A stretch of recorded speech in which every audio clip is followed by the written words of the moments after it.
वरिष्ठ विधायक बड़े भाई मनोज यादव जी, आदरणीय निर्मल महतो जी, पूर्व जिला अध्यक्ष अशोक यादव जी, भारतीय जनता युवा मोर्चा के अध्यक्ष राजकरण पांडे जी, प्रेस के सभी साथीगण और यहाँ इस हॉल में उपस्थित तमाम सज्जनों का बहुत बहुत अभिनंदन।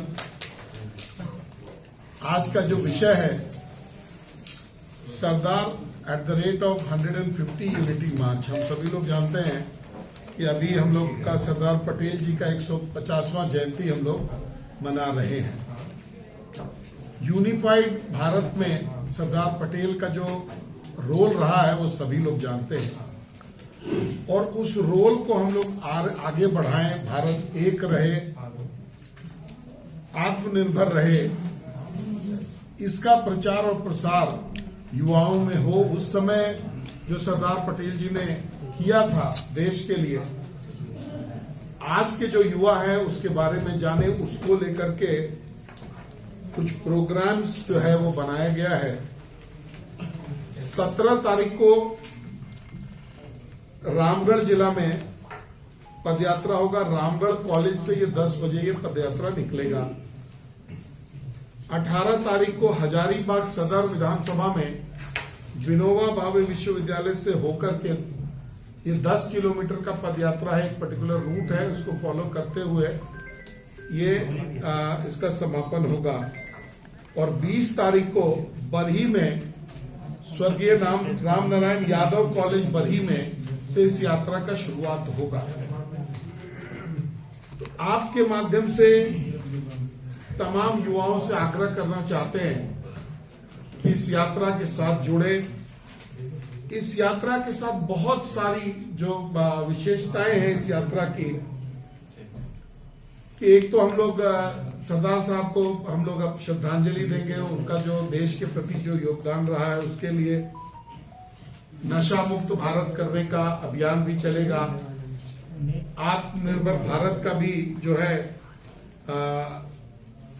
उसको हम लोग कैसे आगे बढ़ाएं, कैसे प्रचारित करें, कैसे प्रसारित करें, उसको लेकर के भी इस यात्रा में जो है के माध्यम से संदेश देने का प्रयास किया जाएगा। तो आपके माध्यम से जो युवा हैं उनको जो इसमें जो पंजीकरण का जो सुविधा बनाया गया है माई भारत पोर्टल पर, वो जाकर के अपना पंजीकरण कर सकते हैं और बड़े संख्या में इस यात्रा में उनको पार्टिसिपेट करना चाहिए ताकि ये जो मैसेज है वो बड़ा क्लियरली जाए।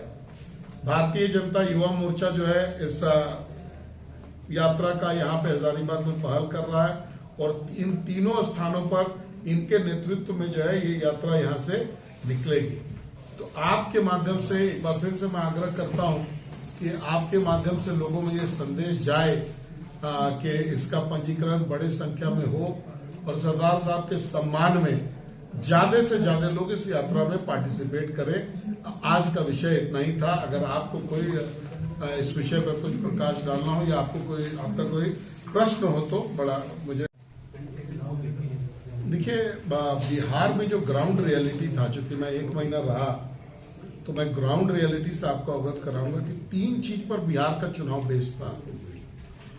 जो लोग नहीं जानते हैं वो ये कह सकते हैं कि जब बिहार में जब भी चुनाव होता है तो वो जातिगत तरीके से होता है, लेकिन बिहार के चुनाव का 3 ही सार था। पहला कि वहां के लोगों को नरेंद्र मोदी जी पर अटूट विश्वास है, विशेष करके वहां की जो महिलाएं हैं वो नरेंद्र मोदी जी की मुरीद हैं और उनके अलावा दूसरा कोई बात सुनने के लिए तैयार नहीं है। दूसरा कि बिहार के लोग स्ट्रांगली इस बात को महसूस कर रहे थे कि नीतीश कुमार जी अच्छे मुख्यमंत्री हैं, पहला, और दूसरा उन्होंने विकास का जो है बहुत सारा काम बिहार में किया है। बिहार को गड्ढे से निकाल करके, जंगल राज से निकाल करके बिहार को आगे ले जाने का काम जो है नीतीश कुमार जी ने किया है।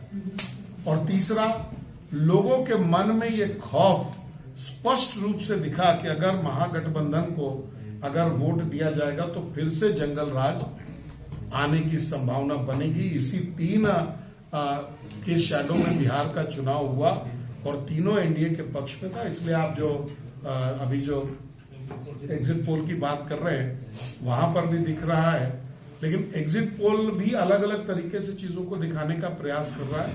हम लोगों का मानना है कि लगभग 160 सीट के करीब एनडीए जो है ये रहेगी।